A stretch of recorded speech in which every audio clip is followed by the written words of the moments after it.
अस्सलाम वालेकुम। पाकिस्तान के अच्छे मुस्तकबिल की ख्वाहिश लिए अतीक इस्लाम आपकी खिदमत में हाज़िर है।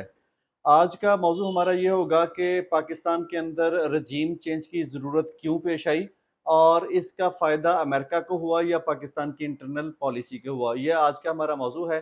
तो आज के मौज़ू में आगे बढ़ने से पहले आप सब दोस्तों से गुज़ारिश है कि आप हमारे चैनल को सब्सक्राइब करें, बेल आइकन को ज़रूर दबाएँ ताकि जो भी पाकिस्तान की इंटरनल और ग्लोबल पॉलिसीज़ हैं, उसके ऊपर वीडियोज़ आपको मिलती रहें।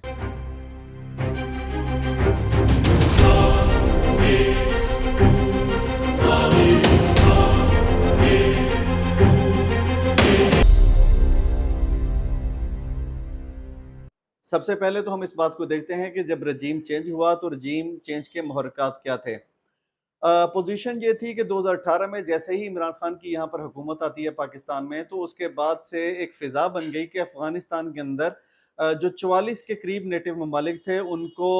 जो है वो खाक छाननी पड़ी और अफ़गानिस्तान से बाहर निकलना पड़ा। अब जो पेंटागन है और इसके अलावा जो अमेरिका के मुख्तलिफ़ इदारे हैं, वो ये कहते हैं कि जी पाकिस्तान को ने अफ़गानिस्तान के अंदर अमेरिका को खाक छानने पर मजबूर किया। इन्होंने वहाँ पर तालिबान के ज़रिए हमारे वहाँ पर असर व रसूख को कम किया और मरहलावार जो है वहाँ पर हमारे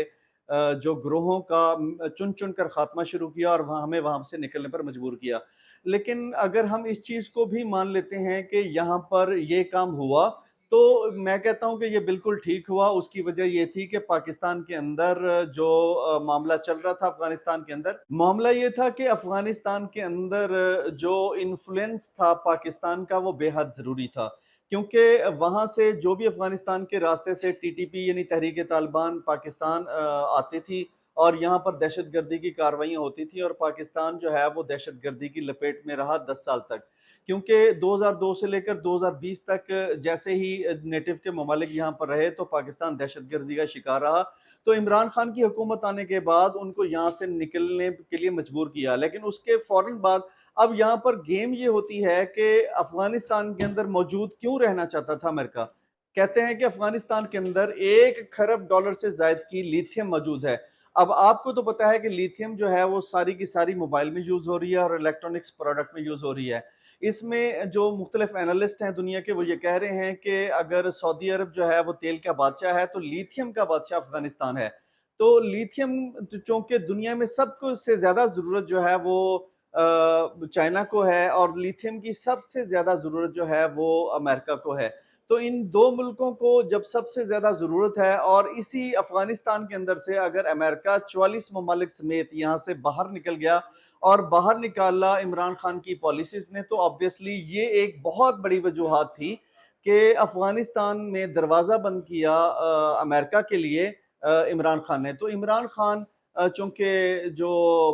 मगरबी ममालिक हैं, उनकी आँखों में खटक रहा था, तो इस वजह से वो कहते हैं जी रिजीम चेंज हुआ। क्योंकि आईएमएफ और दीगर मालियाती इदारे, इसके अलावा बड़ी ताकतें वो चाहती हैं, हमेशा से ये करती रही हैं कि पाकिस्तान समेत दुनिया के जो मुख्तलिफ ममालिक हैं उनके अंदर उनकी इजारादारी बरकरार रहे। तो जब आपकी सुपरमेसी सवालिया निशान बन जाए यानी एक थर्ड वर्ल्ड कंट्रीज़ जैसे पाकिस्तान है, तो यहाँ पर एक सरबराह उठे और अमेरिका जैसे मुल्क को आँखें दिखाए और दो टोक बातें करे और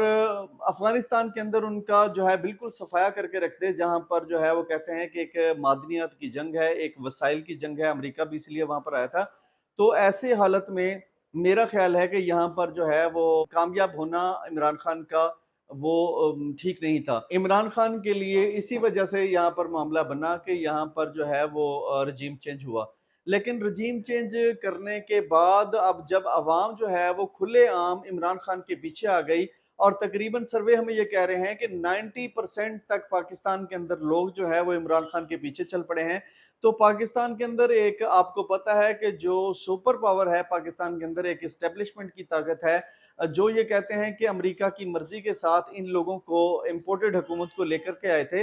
वो अवाम का गम और गुस्सा देखकर वो थोड़े से बदले-बदले हमें फ़ील हो रहे हैं। तो अब वो इमरान खान को वापस रिस्टोर करते हैं, कुछ बैक चैनल्स पे उनकी गुफ्तगू भी चलती रही है इमरान खान के कुछ हलकों से।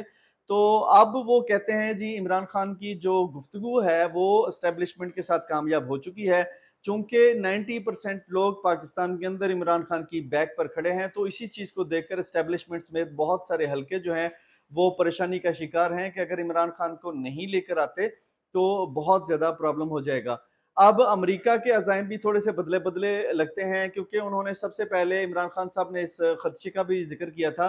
कि अमेरिका जो है वो उसको मारने की कोशिश कर रहा है और पाकिस्तान के अंदरूनी हलके भी कुछ उसको मारने की कोशिश कर रहे हैं, जिसमें हमारी जमहूरी हुकूमत जो है वो सबसे पहले तो उसको अरेस्ट करने का सोच रही थी और इमरान खान ने भी कहा कि जनाब जो स्लो पॉइज़न है उसको देने की कोशिश की जाएगी इमरान खान को और इमरान खान जो है उनको मारने की कोशिश की जाएगी। तो जब सब मुहर्रिकात चारों तरफ से इमरान खान ने घिराव कर लिया और अवाम में मकबूलियत भी हो गई और दूसरी तरफ देखें तो पंजाब की हुकूमत भी इमरान खान के पास है, खैबर पख्तूनख्वा की हुकूमत भी इमरान खान के पास है, कश्मीर भी इमरान खान के पास है और इसके अलावा गिलगित बल्तिस्तान भी इमरान खान के पास है। जब 4 सूबों के अंदर इमरान खान की हुकूमत है और एक 26 किलोमीटर का इस्लामाबाद के एरिये में अगर 13 जमातों की हुकूमत है, तो मेरा ख्याल है ये भी एक सवालिया निशान है एस्टेब्लिशमेंट के लिए कि यार पावर तो सारे सूबों के अंदर जो है वो इमरान खान के पास है। अगर लॉन्ग मार्च इमरान खान लेके आता है पंजाब से तो उसमें उसको कोई रुकावट नहीं आएगी, कश्मीर से कोई रुकावट नहीं आएगी, खैबर पख्तूनख्वा से कोई रुकावट नहीं आएगी और इसके अलावा गिलगित से भी। तो चारों साइडों से अगर काफ़िले आएँगे, इस्लामाबाद को घेर लेंगे तो इस्लामाबाद को बचाएगा कौन? तो इस अफरा-तफरी और कसम-पुरसी की हालत में एस्टेब्लिशमेंट पाकिस्तान को किसी भी तरह से जो है वो इस नहज पर नहीं आने दे सकती कि पाकिस्तान के अंदर जो है वो इस चीज़ को अफरा-तफरी का एक माहौल क्रिएट हो जाए। तो अफ़गानिस्तान में अमेरिका जो है वो मौजूद रहना चाहता है क्योंकि जैसे ही अफ़गानिस्तान के अंदर अमेरिका जो है यहाँ से भागा, तो उसके बाद चाइना ने अफ़गानिस्तान के साथ मुआहदात किए जिसमें कहा यह जा रहा है कि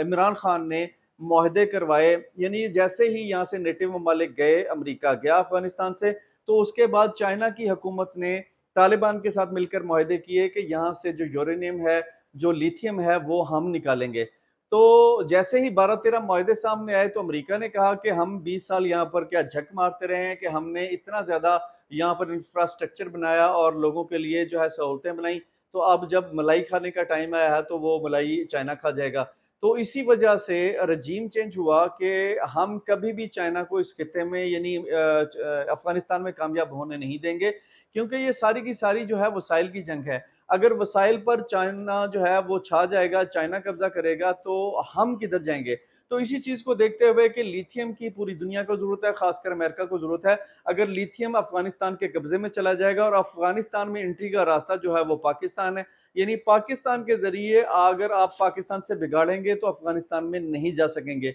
वो इसी पैटर्न को लेकर परेशान थे तो उन्होंने रजीम चेंज किया लेकिन रजीम चेंज करके भी वो कामयाब नहीं हो पा रहे। तो अब इमरान खान जब दोबारा कामयाब होता हुआ नज़र आ रहा है, तो उनके सफ़ीर वग़ैरह दोबारा से इमरान खान को मिलते हुए नज़र आ रहे हैं कि यार कुछ हौड़ा-हाथ रख, तो हम जो है वो इस खित्ते में थोड़ा-सा मौजूद रहना चाहते हैं क्योंकि यहाँ पर वसाइल मौजूद हैं। तो अंदरूनी खाता जो चीज़ें हमारे सामने आती हैं वो यही हैं कि वसाइल की जंग से वो बाहर नहीं निकलना चाहता। दूसरी आपने चीज़ देखी होगी कि आईएमएफ के ज़रिए और वर्ल्ड बैंक के ज़रिए पाकिस्तान के ऊपर दबाव डलवाया जाता रहा कि सी पैक को मुकम्मल तौर पर बंद कर दिया जाए। ये आवाज़ें सुनी थी होंगी और इस वक़्त भी जो आईएमएफ ने हमें किस्त जारी करनी थी उसकी बेसिकली शर्त यही थी कि आप जो है सी पैक को मुकम्मल तौर पर या तो बंद करें या इसके जो सीक्रेट डॉक्यूमेंट्स हैं उस तक हमें रिसाई दें ताकि हमें पता चले कि आपने क्या मुआहदा किया है। एक और भी थोड़ा-सा सिनेरियो मैं आपको समझाता चलूँ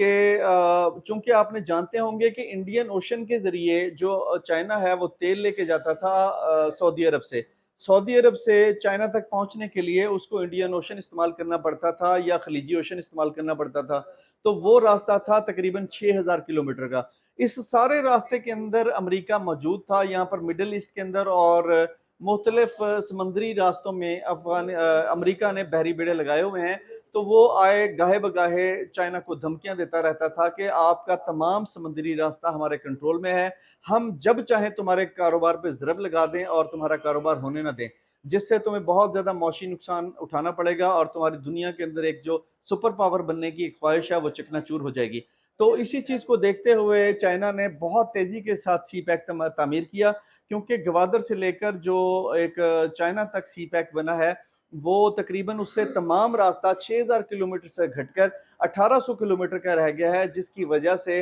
अमेरिका को बहुत ज़्यादा तकलीफ थी कि वो किसी भी सूरत ये रास्ता जो है वो कंप्लीट नहीं होना चाहिए, क्योंकि दुनिया के अंदर जो चाइना ट्रेड करता है वो इंडियन ओशन के ज़रिए करता था, वो इंडियन ओशन जो है वो कंट्रोल में था अमेरिका के। तो ये यहाँ पर खतरात मौजूद थे उनके, जो समुद्री रास्ता किसी भी वक़्त रुक सकता था, क्योंकि जो एक अरसे से अमेरिका की और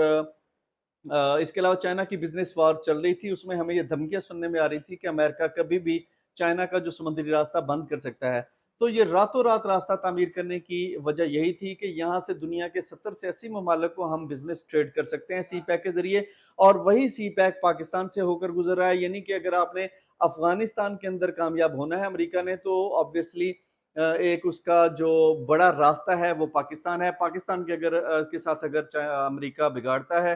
तो यकीनन वो अफ़गानिस्तान के अंदर जा नहीं सकता, और अफ़गानिस्तान के अंदर लिथियम के जो ज़खायर हैं मुकम्मल तौर पर पाकिस्तान और चाइनीज़ कंपनी को उसके ठेके मिल जाते हैं, और इस तरह दुनिया के अंदर बिज़नेस की जो इजारादारी होगी, वो एक दफ़ा दोबारा जो है चाइना और पाकिस्तान के पास आ जाएगी। तो इसी चीज़ को देखते हुए रजीम चेंज हुआ था, और रजीम चेंज का मुकम्मल फ़ायदा अमेरिका को होने जा रहा था। लेकिन अभी हालिया जो चीज़ सामने आई है कि चूँकि $60 अरब डॉलर की एक ह्यूज इन्वेस्टमेंट चाइना ने की है, तो चाइना कभी नहीं चाहेगा कि वो एशिया का कंट्रोल, एशिया के बिज़नेस का कंट्रोल अमेरिका के हाथ में जाने दे। और यकीनन जो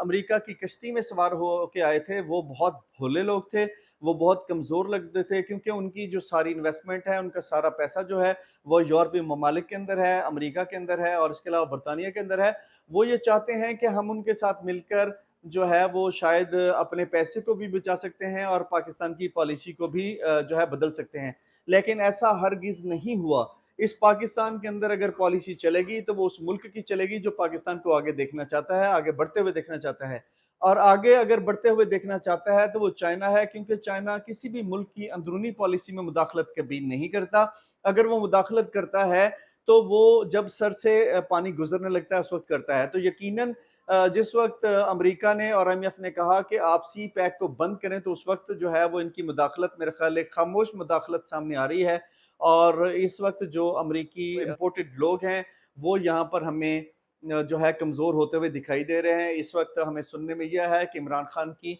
और पाकिस्तान के एक ताकतवर शख्स की मुलाकात भी हो चुकी है, और वो इम्पोर्टेड हुकूमत को किसी सूरत जो है वो बर्दाश्त करने के लिए तैयार नहीं है, क्योंकि एक मुलाकात होने जा रही है शहबाज शरीफ की, नवाज शरीफ की, और इसके अलावा जो है वो जरदारी की। इस मुलाकात के अंदर आर्मी चीफ की तैनाती पर जो है वो दबाव डाला जाएगा। तो आर्मी चीफ, अगर वो इस आर्मी चीफ को, मौजूदा आर्मी चीफ को, बाजवा साहब को हटाते हैं, तो यकीनन बाजवा साहब इस कैफियत में कभी भी वापस नहीं जाना चाहेंगे कि एक इम्पोर्टेड हुकूमत की मदद करके वो उनको पूरे पाकिस्तान में जो है वो एक मुज़ाहमत का सामना करना पड़ा, और एक तकलीफ़देह मरहले से गुज़रना पड़ा। तो इस तकलीफ़देह मरहले में वो अपनी कभी भी ये नहीं चाहेंगे कि वो यहाँ से सी ऑफ करें। यकीनन वो अपने दामन पर कोई दाग वापस लेकर नहीं जाना चाहेंगे, तो यकीनन वो चाहेंगे कि सितंबर या अक्टूबर में इलेक्शन कॉल कर दिए जाएँ। अपनी निगरानी में वो इलेक्शन करवाएँ, और जो पार्टी जीते, जो पॉलिटिकल पार्टी जीते, वही अगला आर्मी चीफ जो है वो तैनात करे। इसका फार्मूला पिछले दिनों में इमरान खान साहब ने भी तमाम सियासी जमातों को एक सोशल मीडिया के पैगाम के ज़रिए दे दिया था। तो मेरा ख़्याल है कि एस्टेब्लिशमेंट का भी यही एक मैसेज है। अब होगा यही कि सेटलमेंट होगी सिर्फ़ और सिर्फ़ इलेक्शन के लिए, इलेक्शन कॉल होंगे, और इलेक्शन कॉल होने के बाद अगला एजेंडा जो होगा कि नई हुकूमत आएगी, और वो अपना अगला अगला आर्मी चीफ जो है वो तैनात करेगी। फिलहाल जो है वो सारा पैटर्न, सारे रास्ते, सारे मामलात जो हैं वो अगले इलेक्शन की तरफ जाते हुए दिखाई दे रहे हैं। ये था आज का व्लॉग, और ये थी आज की इन्फॉर्मेशन। इंशाल्लाह ताला एक नए व्लॉग के साथ, एक नई इन्फॉर्मेशन के साथ जल्द आपकी खिदमत में हाज़िर होंगे। तब तक के लिए इजाज़त, बहुत-बहुत शुक्रिया।